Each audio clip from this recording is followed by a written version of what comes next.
오늘 본문 제가 이번에 마태복음을 공부하면서 느끼는 것은 마태복음은 정교하게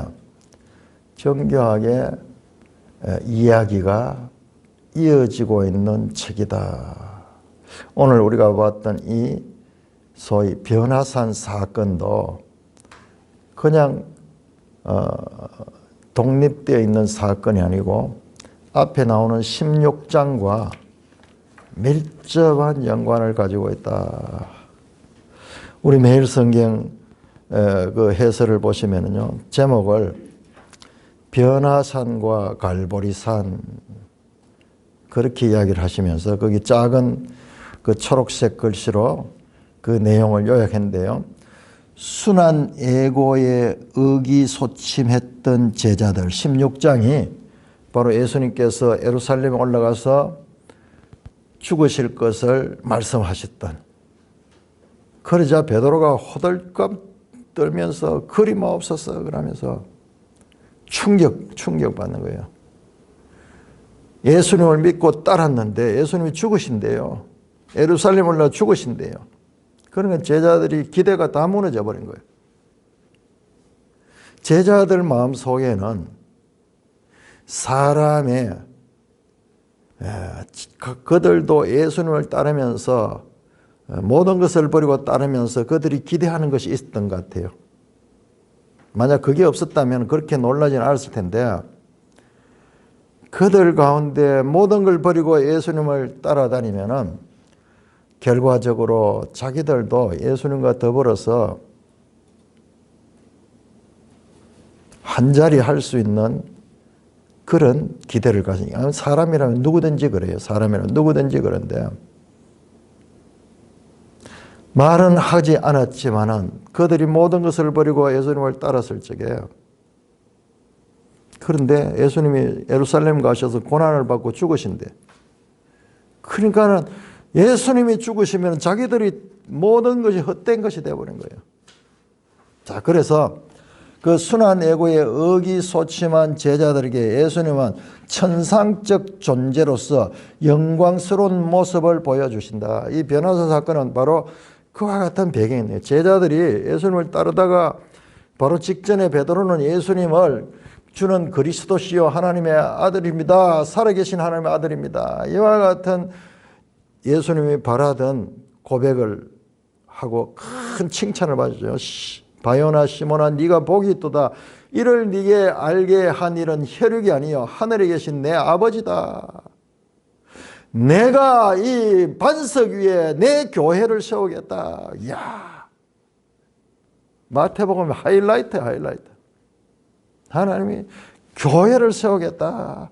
베드로의 그 고백과 동시에 예수님께서 절제했던 제자들을 양육하는 목적이 궁극적으로 교회 세우는 거거든요. 그렇게 기뻐했는데 비로소 16장 한번 보세요. 16장 21절 보시면 21절부터 그 고백이 있은 다음에, 그리고 예수님께서도 이제 교회를 세우겠다 이 말씀을 한 다음에, 이때로부터 이 사건, 이 장소가 지금 가이사라 빌립보거든요. 이때로부터, 여기도 이방 땅이에요. 이때로부터 예수께서 그동안 참고 계시던 말씀, 즉 자기가 예루살렘에 올라가 장로들과 대제사장들과 서기관들에게 많은 고난을 받고 죽임을 당하고 제3일에 살아나야 할 것을 제자들에게 언제 비로소 나타내시니, 사실 처음부터 이걸 나타내야 되는데 예수님께서 그것을 절제하셔서 때가 될 때 이제 이 제자들이 바른 신앙 고백을 하니까는 이제 때다 싶어서 비로소 나타내시는 거예요. 그런데 고난을 받고 죽임을 당한다. 그런데 제3일에 살아난다는 말씀이 분명히 있는데도 불구하고 이건 보이지 않아요. 우리 사람의 경험으로 죽으면 끝이잖아요. 죽으면 끝. 그러니까 그런 소리는 귀에 들어오지도 않았던 것 같아요. 베드로가 예수를 붙잡고 항변하여 이르되, 항변하다 하는 이 단어가요, 예수를 꾸짖었다는 거예요. 그리 마옵소서. 이 일이 결코 죽게 일어나지 미치지 아니하리다. 자기가 확신하는 거예요. 자기가 지금 베드로의 이 확신 가운데는 자기들이 같이 무너지는 것에 대한 이 소위 자기들의 희망. 자기들의 희망을 놓고 싶지 않는 거예요. 주님의 죽으심보다도 자기들이 그 주님이 죽으심으로 말미암아 자기들이 기대했던 모든 것이 무너지는 그런 일은 결코 일어나서는 안 됩니다. 예수께서 돌이키셔 베드로에게 사탄아 물러가라. 야, 이번 새벽 시간에요. 왜 예수님께서 사탄아 물러가라 했는 말을 이 말씀이 과장이 아니고 아주 정확한 말씀이었다는 것을 깨닫게 됐어요. 잘 보세요. 자, 예수님은 20절에 21절에서 우리 여기 번역에서는 지금 빠져버린데요. 반드시 죽임을 당하고 반드시 고난을 받고 반드시 죽임을 당하고 반드시 살아날 것이다. 이 반드시라는 말이 들어가 있어요. they 가는 히브리어, 헬라어 they, 영어로 must be, 반드시 뭐뭐 해야만 한다. 근데 우리 번역에서는 그것을 빼버려서 빼도 그 반드시라는 의미가 들어간다고 생각해서 지금 그걸 빼버렸는데 그게 들어가야 돼요. 왜냐 그러면은 자, 반드시 죽어야 된다 그렇게 말씀하시니까는 베드로가 뭐라 합니까? 결코 이런 일이 일어나서는 안 됩니다. 자, 이거 어디서 많이 들어본 것 같지 않습니까? 언제 어디서 들었던 이야기가 메아리 쳐오지 않습니까? 결코 그렇지 아니할 것이다. 반드시 뭐뭐 할 것이다. 결코 그렇지 않을 것이다. 어디서 들은 소리예요? 그렇습니다. 창세기 2장에서 예수님께서 선악과 나무를 보시면서 이 선악을 알게 하는 나무의 열매는 먹지 말라. 먹으면 반드시 죽을 것이다. 그렇게 되어 있어요. 그런데 3장 4절에서 뱀이 와가지고 하와에게 결코 그렇지 않다. 네 눈이 밝아 네가 하는 처럼 될 수 있다. 그 이야기죠. 그건 사탄이 하는 이야기잖아요. 사탄아 물러가라. 사탄이 하던 방법과 똑같은 그 울림이 여기서 일어나는 거예요. 이걸 자꾸 말로 떠들어야 돼. 말로. 입으로 말을 내서 떠들다 보니까 어디서 많이 들은 이야기 내가 듣다 보니까는 많이 들은 것 같아요. 찾아보니까 정확하게 그 단어 정확하게 우리 한번 볼까요? 창세기 2장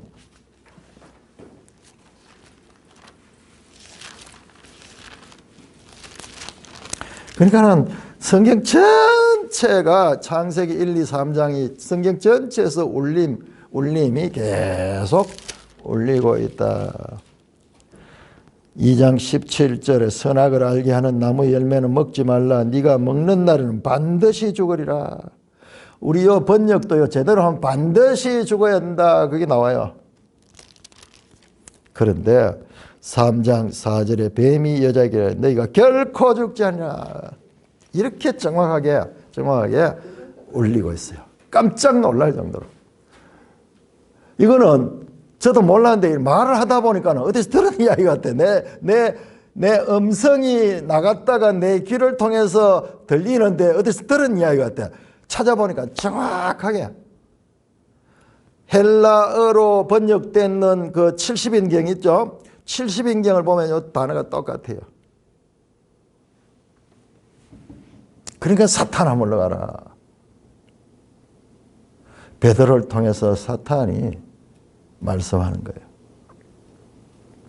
자, 오늘 이 변화산 사건 읽었던 사건은요, 앞장과 어떻게 연결이 있냐 하면 특별히 27절, 28절을 보시면은 27절에서 인자가 아버지의 영광으로 그 천사들과 함께 오니 그때 각 사람이 행한 대로 갚으리라.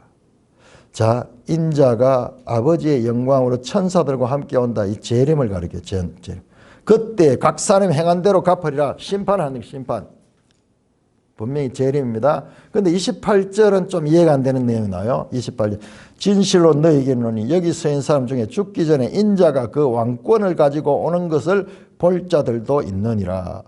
27절은 예수님의 재림을 가리키는데, 재림은 지금 2023년 아직도 재림이 오지 않았는데, 근데 1세기 그 당대 제자들에게 이 제자 중에서 몇 사람이, 다가 아니고 여기 서 있는 사람 중에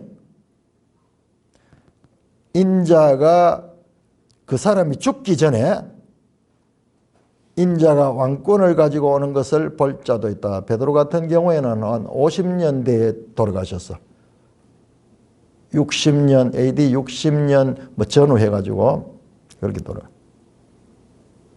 근데 주님의 재림은 2023년도 안 왔는데, 이 말씀이 이게 난해 구절이었거든요. 난해 구절이었어. 정말 난해 구절. 여기에 대해서 여러 가지 해석들이 있는데 좀 제대로 이렇게 납득이 되는 해석이 참 쉽지 않아요. 쉽지 않았어요. 예? 뭐요? 요한? 아, 사도 요한이 그렇네요. 그런데 요한 한 사람이 사람 중에 단수도 될 수 있네요. 단수 될 수 있네요. 사도 요한도 봤네요. 자, 그래서 저는 생각하기를 스데반이 봤어. 스데반이 죽기 직전에 돌에 맞아가 죽기 직전 하늘을 보니까는 인자가 보좌 우편에 서 계신 것을 봤어. 보좌 우편은 왕의 자리거든요.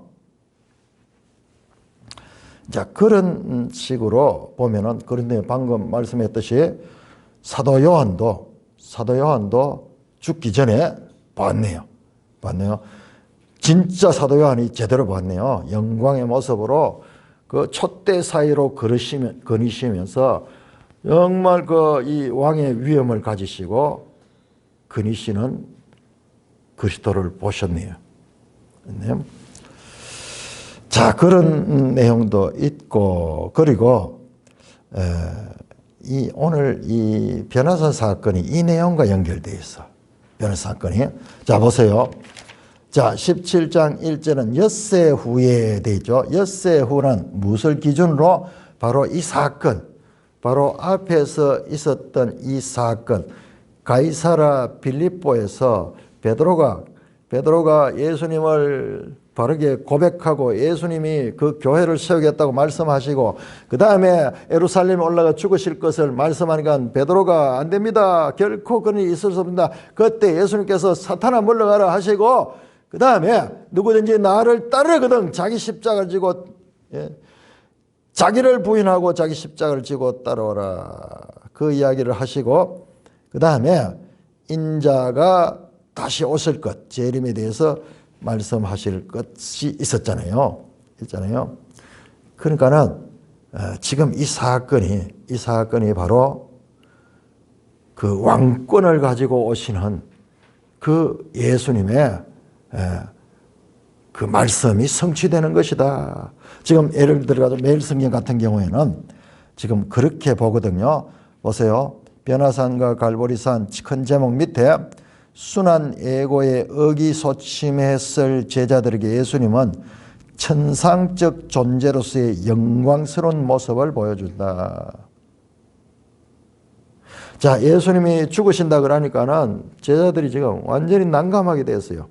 그때 예수님께서 그 제자들에게 제자도를 가르쳐서 누구든지 나를 따르려거든 자기를 부인하고 자기 십자가를 지고 따라야 된다. 24절에.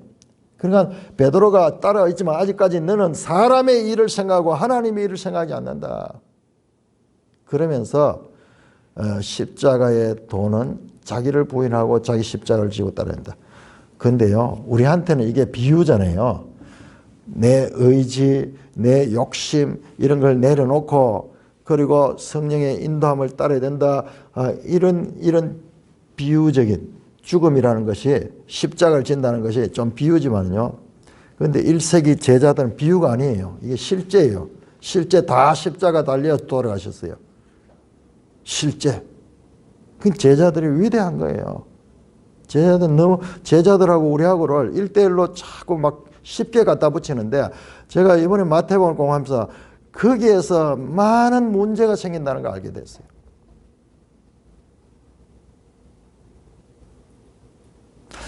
그 의기소침해졌는 거야. 그리고 이런 난데없는 가르침, 자기들은 지금 뭔가 자기들 한 자리 하게 되고 자기들을 어떻게 하면 예수님을 따라다녔다가 자기들로 봐서는 올인 했잖아요. 모든 걸 버리고 다 예수님께 던졌으니까는 지금 어떤 면에서는 투기를 했는 거예요. 몰빵을 했는 거예요. 몰빵을. 투자를 하는데 있는 재산 다 털어가지고 여기에 투자했는데 이게 지금 잘못돼 버리면 자기들 망하는 거야.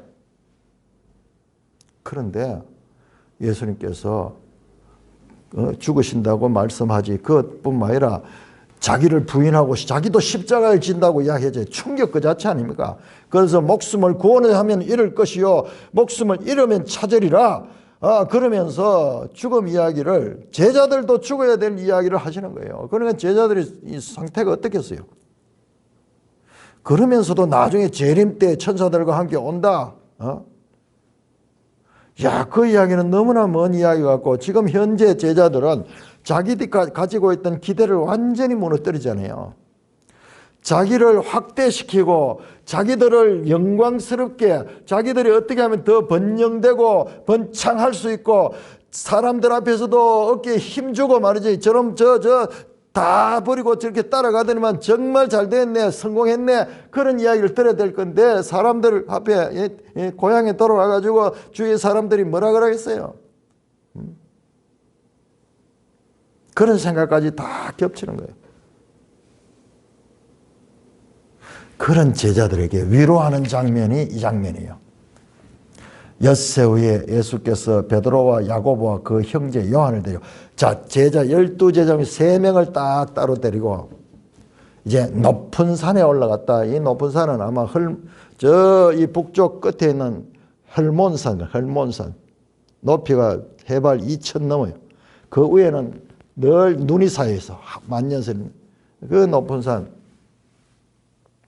그 앞에서 병이서 그 얼굴이 해같이 빛나며 옷이 빛과 같이 휘어졌다. 예수님 변화된데 하늘의 영광의 모습으로 변화되고, 뿐만 아니라 거기다 엘리야와 모세가 등장하시는데, 예수님께서 엘리야와 모세를 대화를 하는데 보니까는 예수님이 이 두 엘리야와 모세까지도 다스리고 있는 것 같은 그런 장면이 보여지는 거예요.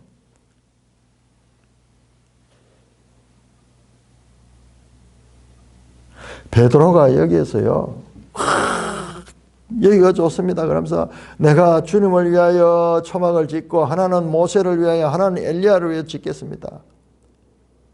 베드로가 지금 계속, 베드로는 사람의 일을 생각하는, 사람의 일. 자, 이것이 하나님의 일로 바뀌기 위해서는요, 뼈를 깎는 연단의 과정이 있어야 돼요. 안 됩니다. 아무리 들어도 되는 게 아니에요. 베드로는 지금 방금 주님으로부터 책망당했지만은 그는 다시 본성적으로 그런, 누가복음 보면요, 누가복음 꼭 요 내용을 하면서 그게 베드로 보고 이렇게 봐. 자기가 하는 말을 자기도 알지 못하더라. 누가복음 9장 33절. 자기가 말하면 무슨 뜻인지도 모르면서 익하고 있는 거예요. 그러니까 인간의 생각을 가지고. 자, 그때 5절 보세요. 말할 때 원래 원어에는 여기 보라 되어 있어요. 이두 보라, 홀연히 빛난 구름이 그들을 덮으며 구름 속에서 소리가 나며 이러시되, 보라, 이는 내 사랑하는. 보라가 2번이 나와요. 여기에 어마어마한 장면이에요.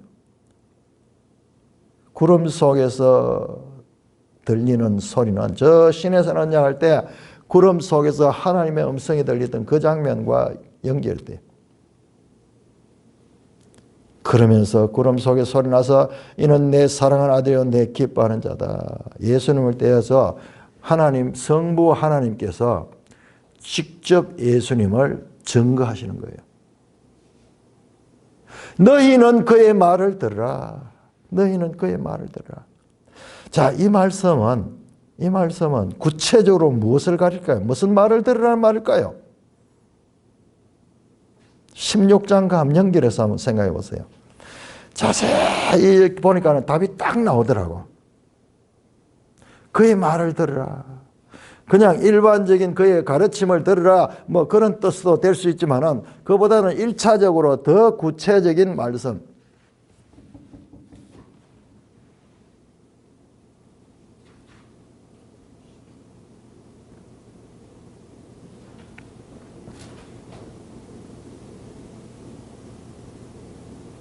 무슨 말씀일까?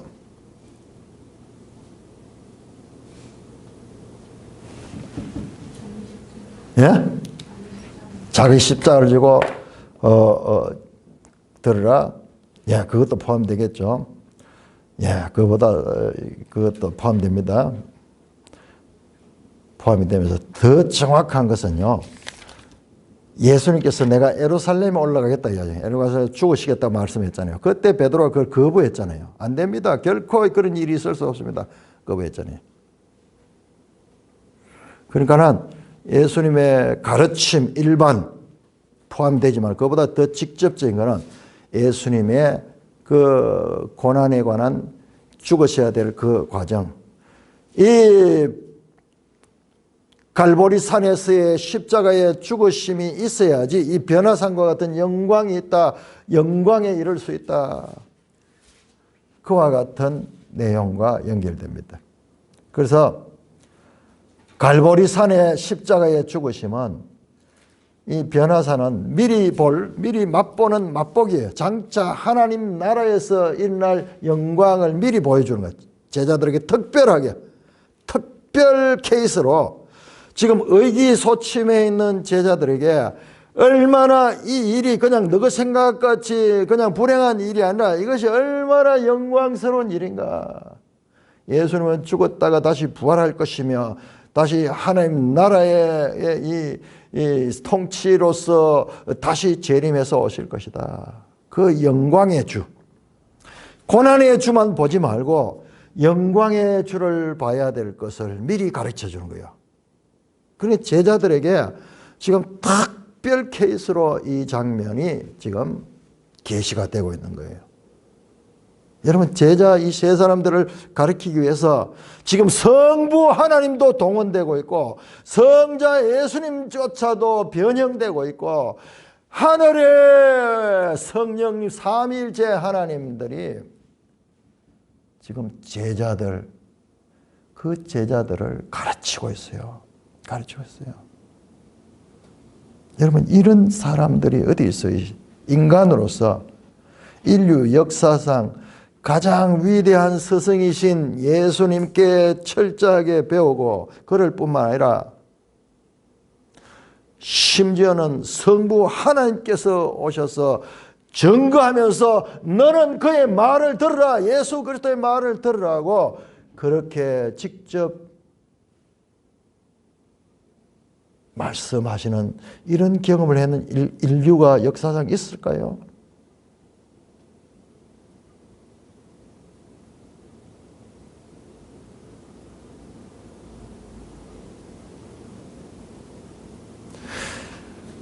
제자들이 듣고 엎드려 심히 두려워했다. 너무나 놀라운 경험을 하게 되는 거예요.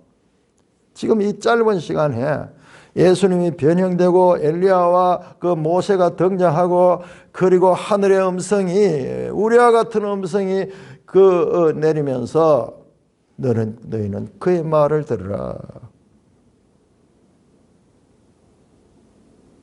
바로 앞에서 예수님이 말씀하실 때 거부하면서 더 이상 말씀하지 못하도록 아닙니다. 결코 그런 일이 있을 수 없습니다. 항변하여 예수님의 말씀을 막았던 너희는 그 말씀을 들어 너희 생각 가지고 너희 판단 가지고 너희 의지를 가지고 하나님의 말씀을 마음대로 해석하고 마음대로 판단하지 마라. 자기를 부인하고 자기 십자가를 지고 나를 따르라. 예수님 말씀하시는 그 말씀과 연결되죠. 제자들이요, 엎드려 심히 두려웠다. 그러자 예수님께서 그들에게 손을 대시며 일어나라, 두려워하지 말라. 제자들 눈을 들어보면 오직 예수밖에는 아무도 보이지 않더라. 하나님께서, 삼위일체 하나님께서 이렇게 제자들, 이 12제자들, 특별히 지금 이 세 제자들을 가르치기 위해서 온 하늘이 집중하면서 지금 그들을 가르치고 있습니다. 이게 제자들이에요. 이렇게 만들어진 게 제자들이에요. 제자들은 출신은 우리들과 별 다를 바 없는 사람들이요. 그렇지만은 우리가 너무 쉽게 그렇게 보는데 그렇지만 또 아니에요. 사도 바울도 하나님께서 들어섰지만은 그 사도 바울다운 그와 같은 소질이 있었기 때문에 그렇게 섰는 거고, 우리는 뭐 베드로가 어부고 뭐 갈릴리 촌 사람들이고 이래 너무 쉽게 생각하는데 그렇지 않아요, 이 사람들. 제가 이 사회생활 해보니까는요, 어찌하다 저는 뭐 대학원을 2군데나 다니고 뭐 석사 학위도 2개나 받아보고 그렇게 했지만은요, 내가 시골에 살면서 동장하면서 같이 동장들 모여가 거기에 대체로 학력이 별로 없어요. 회의를 하는 걸 보고 그 사람들이 살아가는 걸 보고 내가 놀랐어요. 더 지혜로워요. 그냥 책만 보고 공부했는 사람들보다도 더 실제적이고 더 지혜롭고 더 판단이 분명하고 사리 분별이 분명해요. 우리는 착각하는 거예요. 우리는 학교에 다니면서 거기에서 많은 지식을 얻어가지고 우리가 인격이 훌륭하게 되다 하지만 천만의 말씀. 그게 아니라 하는 내가 생생하게 느꼈어요. 내가 이런 이야기 여러 번 하는 거예요. 보통 사람들은 자기끼리만 모여있기 때문에 자기들 수준밖에 알지 못하는 거예요. 그래서 뭐 학력이 높은 사람들은 자기들이 되게 고상하게 이렇게 생각하면서 그렇게 생각할 수 있으면 딴 사람을 얕잡아 볼지 모르지만 천만의 말씀 그렇지 않아요. 사람이 사는 도리도 그러한 이 행동 거지도 결코 가방끈이 길다고 그렇지 않습니다. 오늘날 저 정치인들 하는 거 보세요. 이분들은요, 대체로 세례 요한의 제자들이었어요. 세례 요한께 그 모든 것을 버리고 따랐던 사람들이에요. 아주 하나님에 대한 갈망이 강력한 사람들이었습니다. 베드로를 우리는 흔히 우습게 그냥 이렇게 그런 행동파로만 이렇게 보기 쉬운데 그렇지 않아요. 그렇지 않아요.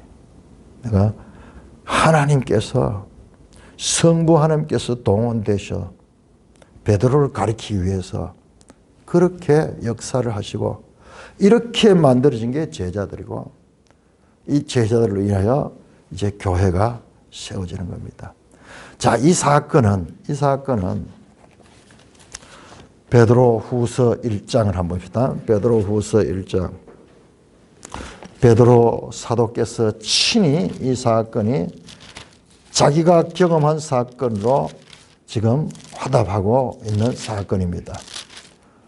베드로 후서 1장 17절 16절부터 우리 주 예수 그리스도의 능력과 강림하심을 너희에게 알게 한 것이 교묘히 만든 이야기를 따른 것이 아니요 우리는 그의 크신 위엄을 친히 본 자라. 어떤 걸 친히 봤느냐? 지극히 큰 영광 중에 이러한 소리가 그에게 나기를 이는 내 사랑하는 아들이요 내 기뻐하는 자라 하실 때 내가 하나님 아버지께 존귀와 영광을 받았느니라. 이 소리는 우리가 그와 함께 거룩한 산에 있을 때 하늘로부터 난 것을 들은 것이라. 지금 이 장면을 이야기를 하고자 해요. 이런 경우가 쉽지 않거든요. 복음서에 나온 것을 베드로 자신이 이 장면을 경험했던 것을 지금 확인해 주고 있습니다. 이거 완전 딴 책이야. 베드로 마태복음을 못 봤을 수도 있어요. 어쩌면 베드로가 먼저 썼을 수도 있어요. 복음서가 순서상 앞에 있지만요, 기록은 훨씬 늦습니다. 베드로가 먼저 썼을 거예요. 왜냐 그러면 베드로는 한 60년경에 돌아가시니까는요. 지금 이 장면을 베드로는 직접 경험했는데 그 영광, 하나님까지, 성부 하나님까지 동원돼서 제자들을 가르쳤습니다. 그래서 자세히 보시면요. 자세히 보시면 우리 한번 성경 한번 찾아보겠습니다. 어떻게 마태복음은 제자들을 강조하고 있는가? 13장 13절부터 한번 볼까요? 마태복음 13장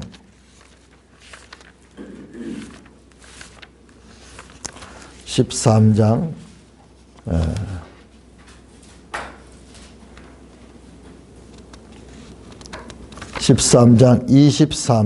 23절 좋은 땅에 뿌려졌다는 것은 말씀을 듣고 깨닫는 자다. 말씀을 듣고 깨닫는 자가 좋은 땅과 같은 자다. 깨달아야 된다.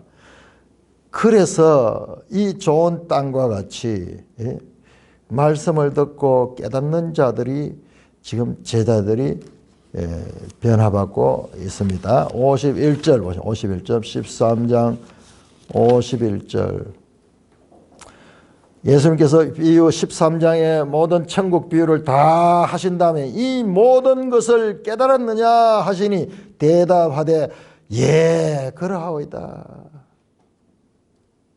그러면서 예수님께서 천국의 제자된 서기관마다 마치 쇠가의 것을 그 곳간에서 내오는 집주인과 같다. 그렇게 하시면서 그곳을 떠나가십니다.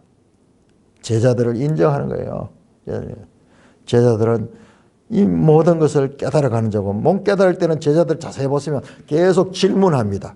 계속 질문하는 그 이야기가 계속 이어집니다.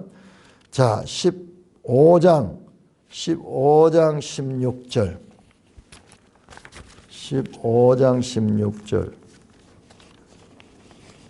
15장 16절 베드로가 대답하여 이 비유를 우리에게 설명하여 주옵소서. 예수께서 이르시되 너희가 아직까지 깨달음이 없느냐. 이렇게 말했는데도 아직도 너희가 깨닫지 못하고 있느냐. 깨달음의 더딤에 대해서 말씀하지만은 그러나 그 깨달음은 그치지 않습니다. 16장 9절 16장 9절에서 12절까지 보시면은 9절 너희가 아직도 깨닫지 못하느냐. 11절 어찌 내 말하는 것이 떡에 관함인 줄 깨닫지 못하느냐. 오직 바리새인과 사두개인의 누룩을 주의하라 하시니 12절에 그제서야 제자들이 말씀하신 줄을 깨달으니라. 제자들이 들었지만은 깨달아갑니다. 깨달으니라. 13장에서도 깨달았고 예. 그리고 지금 여기서도 처음에는 더듬더듬 하다가 다 깨닫게 됩니다. 17장 13절 그제서야 제자들이 예수께서 말씀하신 게 세례 요한인 줄 깨달으니라. 여기서도 먼저 제자들 질문합니다. 10절에 제자들이 물어 이르되 그러면 어찌하여 엘리야가 먼저 와야 합니까? 그 질문한 그러니까 예수님께서 가르쳐 주는 거예요. 그리고 그제서야 제자들이 깨달았습니다. 여러분 자세히 보시면 점진적으로 무지한 제자들이 예수님께 질문을 하고 예수님께 특별히 가르침을 받고 계속 깨달아가고 있는 모습. 제자라는 마테테스라는 이름 속에는 배우다 하는 뜻도 그 속에 들어있다 그랬죠. 그래서 이렇게 제자들의 점진적인 그렇지만은 직선적으로 쭉 깨달아가지고 깨달으면 좋아진 게 아니라 계속 왔다 갔다 하면서도 예수님의 가르침을 깨달아가고 있는 제자들을 우리가 보게 됩니다. 이 복음서는요, 이것을 계속 우리에게 보여주는 거예요. 자, 마가복음 8장 한번 열어보세요. 마가복음 8장. 신비한 내용 나오는데요. 마가복음 8장은 오늘 이 본문과 같은 내용이에요. 마가복음 8장을 보시면은 8장을 보시면 이 8장이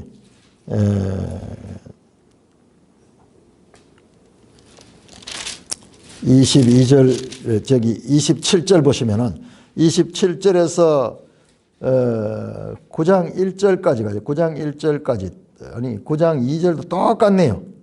자 8장 20절은 예수와 제자들 빌립보 가이사라 여러 마을 갔을 때 제자들에게 물어 이르시되 사람들이 나를 누구를 하냐 제자들이 여짜와 이르되 세례 요한하고. 자 마태복음 16장하고 마가복음 8장이 똑같아요. 똑같은데 오히려 여기에서는 마가복음이 더 자세하게 기록되어 있어. 그 다음 9장 보세요.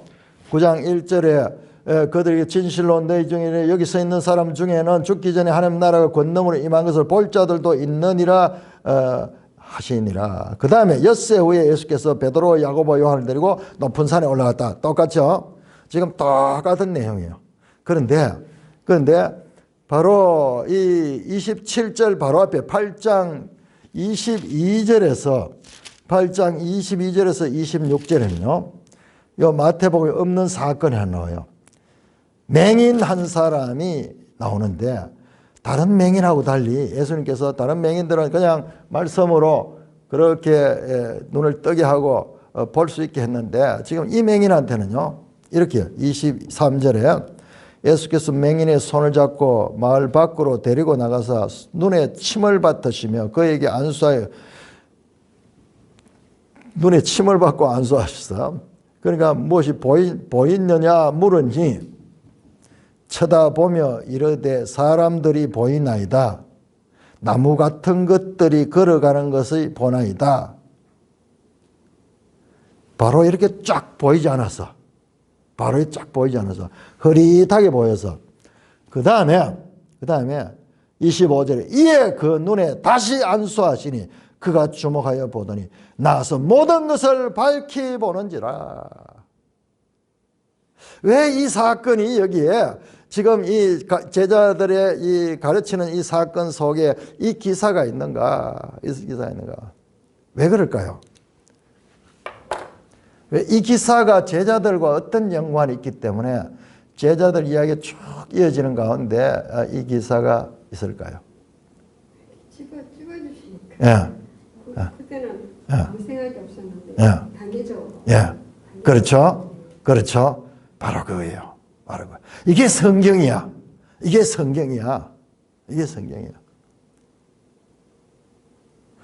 흐릿한 데서 밝은 곳으로 다른 이런 경우 하나도 없습니다. 다 예수님 말씀만 그대로 나왔지. 왜 이 소개한 특별하게 두 번이나 그렇게 하면서 흐릿한 데서 밝히는 이게 제자 기사 그 중간에 딱 들어있어. 제자들이 계속 깨달아 가고 있는 것입니다. 자, 17장 24절에서 27절. 자, 이 사건이 쭉 있고 난 다음에 한 가지 질문하겠습니다. 여러분들, 자, 24절에서 27절. 우리 교독하겠습니다. 24절에 27절까지 교독합니다. 가버나움에 이르니 반세계를 받는 자들이 베드로에게 나와 이르되 너희 선생은 반세계를 내지 아니하느냐. 17장 25절 읽으세요. 시작. 이르되 신당하고 집에 들어가니 신령한 내 생각은 어떠하냐. 세상의 놈들은 누구에게 반세라 일세느냐. 자기 아들에게냐 타인에게. 베드로가 이르되 타인에게니이다. 예수께서 이르시되 그렇다면 아들들은 세를 면하리라. 그러나 우리가 그들이 실족하지 않게 하기 위하여 너희가 바다에 가서 낚시를 던져 적으로 고기에 빠져 입을 열면 돈 한 세계를 얻을 것이니 가져다가 마음을 위하여 주라하신다. 자, 요 기사가 지금 그 변화산에서 내려왔다가 이제 나오는데 요 기사가 또 18장과 17장 그 중간에 요 기사가 하나 딱 나옵니다. 요 18장을 제대로 이해하려고 그러면은 여기 그러니까 지금 앞에서 제가 말한 16장과 17장도 아주 정교하게 이어지게 구성이 되어 있고 그다음에 이 기사도 이 기사도 많이 들은 기사인데 이번에 이 기사가 왜 여기 있는가? 자, 일단 설명을 하면 반세계를 받는 자들이 베드로에게 나왔다. 이라면은요. 마태복음은 누구를 위하여 쓴 책이라 그랬습니까? 유대인들을 그랬죠. 그 설명이 없어요. 근데 우리가 읽으면은 갑자기 난데없는 이야기야. 그런데 매일 성경에는 이제 제목을 붙이는 성전세 납부에 관한 교훈. 그건 성전세라는 말이 하나도 없죠. 근데 이건 출애굽기 30장 12절에서 16절에 보시면요. 성전세를 반세겔씩 내도록 그렇게 규정이 되어 있어요. 그래서 유대인들은 다 아는 거, 반세겔 가면 성전세라고 하는 걸 다 알고 있는 거예요. 그래서 반세겔 받는 자들이 베드로에게 나와서 세금 징수하러 왔는 거예요. 그럼 반세겔 받는 자들 가면은 유대인들은 성전세를 거둔는 그런 세일이다. 그 아는 거예요. 그러니까는 너희 선생은 반세겔 안 내느냐, 성전세 안 내느냐 그 말이에요.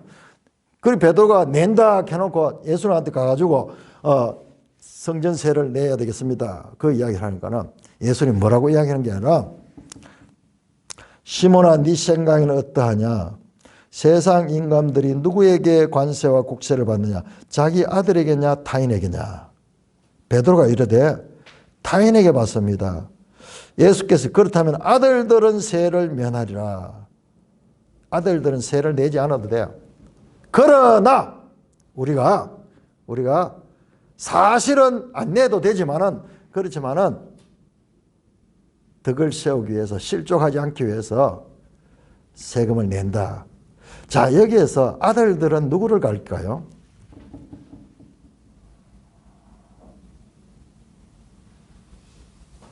예수님 말씀하는 아들들 복수로 되어 있어. 아들들은 누구를 가르칠까요?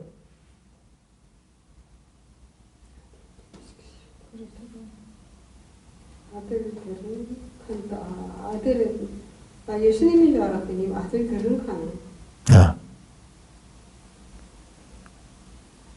예수님과 제자들의 관계가 어떤 관계입니까?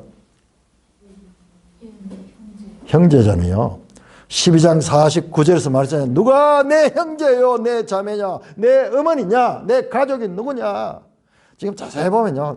예수님과 어마어마한 이 제자들은 형제 관계예요. 끈끈한 형제 관계입니다. 계속 그게 나옵니다.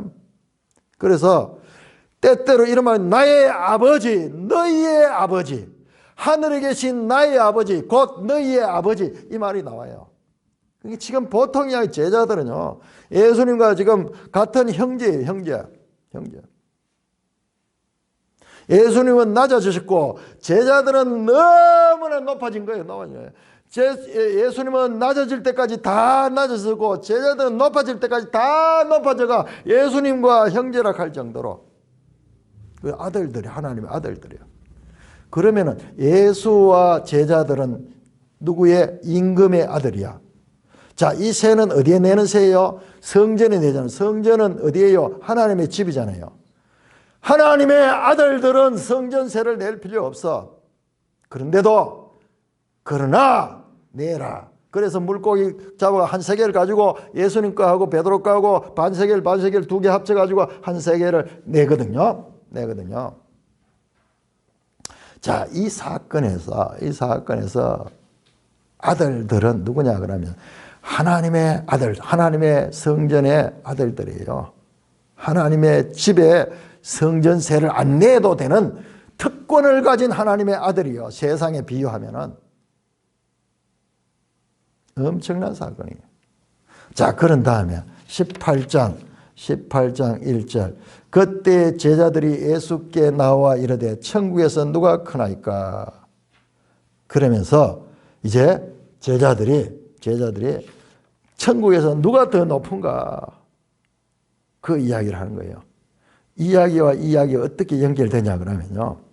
지금 이들은 하나님의 아들들이야. 성전세 때문에. 그러면은 그 하나님의 아들들 가운데 누가 더 높으냐 그런 이야기로 지금 연결이 되고 있는 거예요.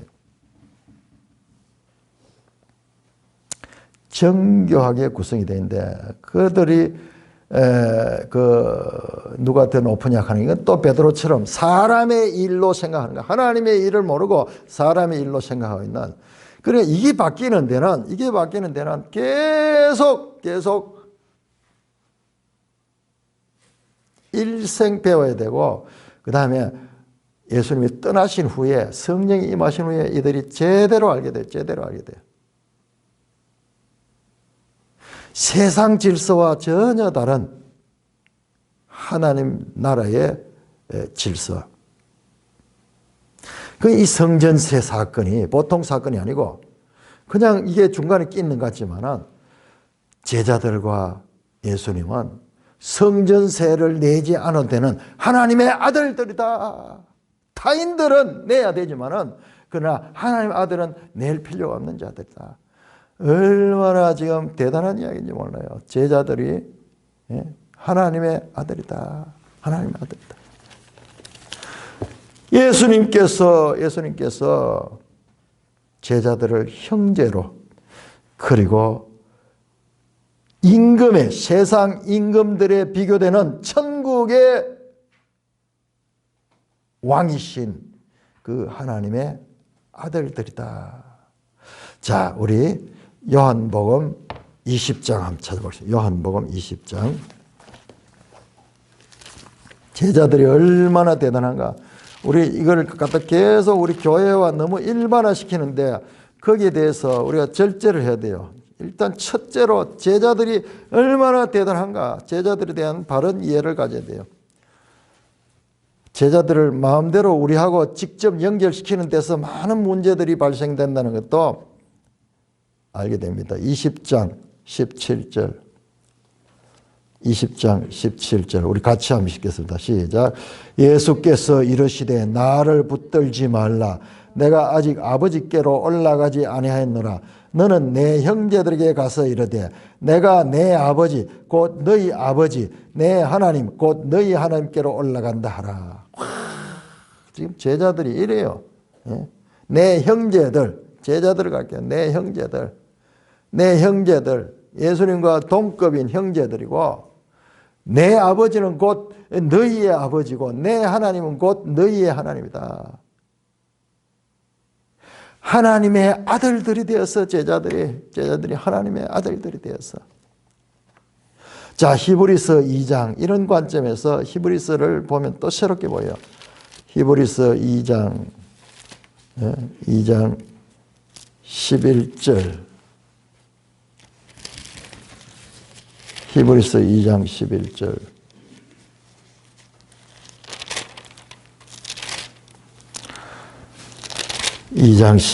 우리 한 목소리 읽겠습니다. 시작. 거룩하게 하시는 이와 거룩하게 함을 입은 자들이 다 한 근원에서 난지라. 그러므로 형제라 부르시기를 부끄러워하지 아니하시고 이르시되 내가 주의 이름을 내 형제에게 선포하고 내가 주를 교회 중에 찬송하리라. 거룩하게 하시는 이와 거룩하게 함을 입은 자들이, 하나님이신 창조주신 예수님과 이 피조물인 그 인간 선택함을 입은 자들이 한 근원에서 하나님의 아들이라. 그래서 형제라 부른 거예요. 형제라.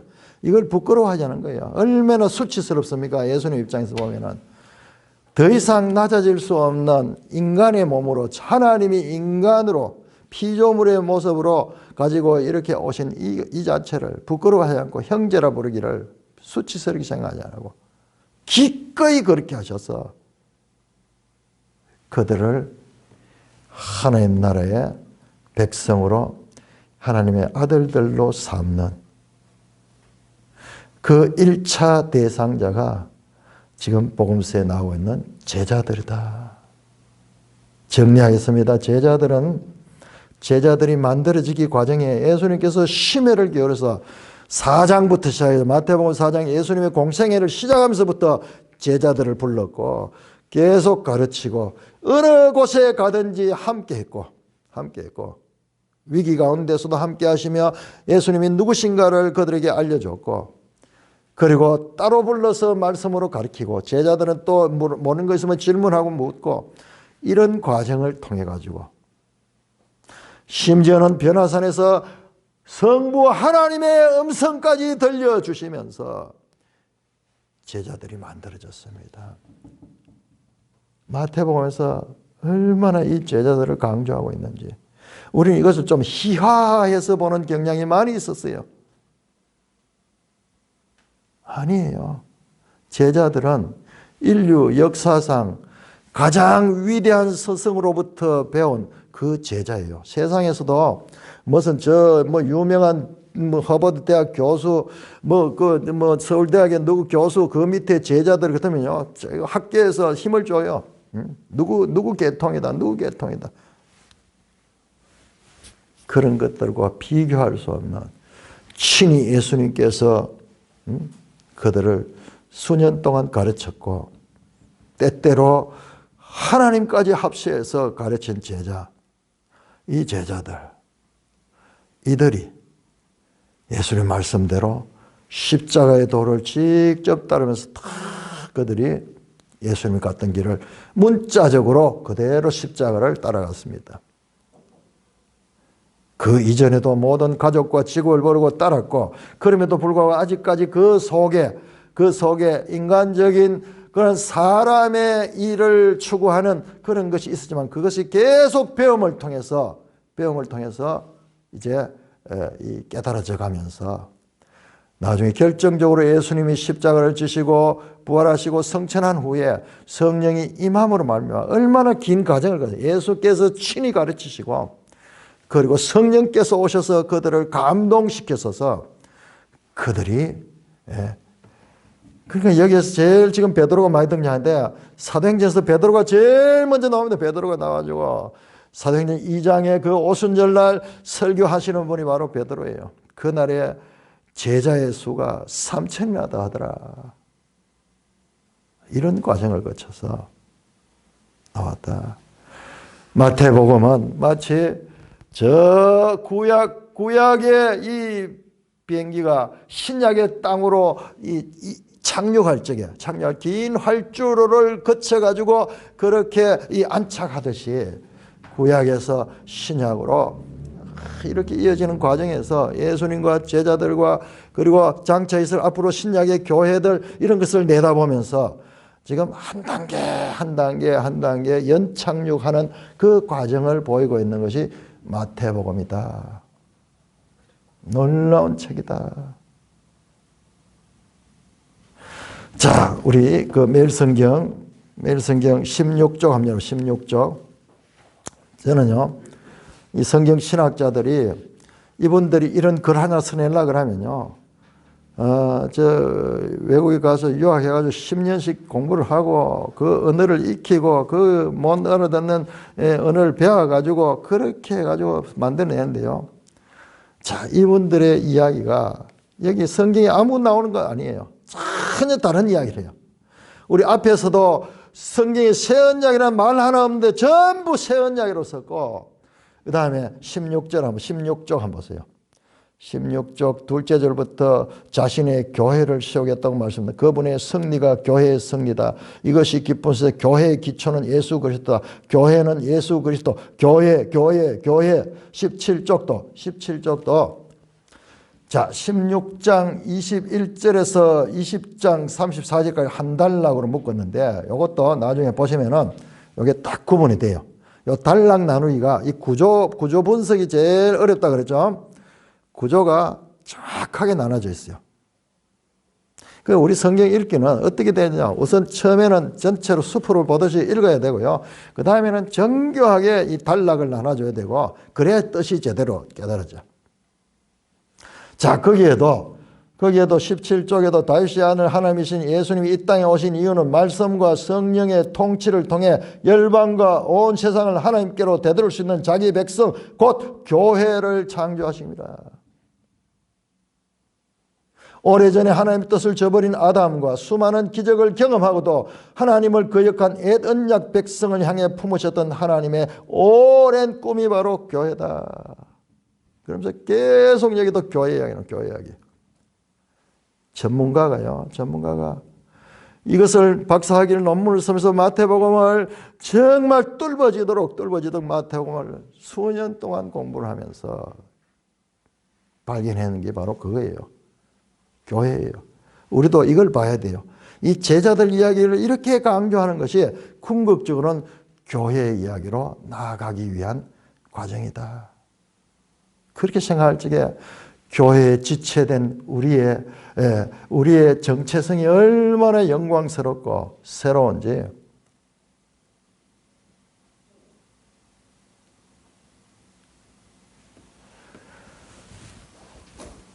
이렇게 큰 은혜를 주신 하나님을 찬송하지 않을 수가 없습니다. 찬송가 210장입니다.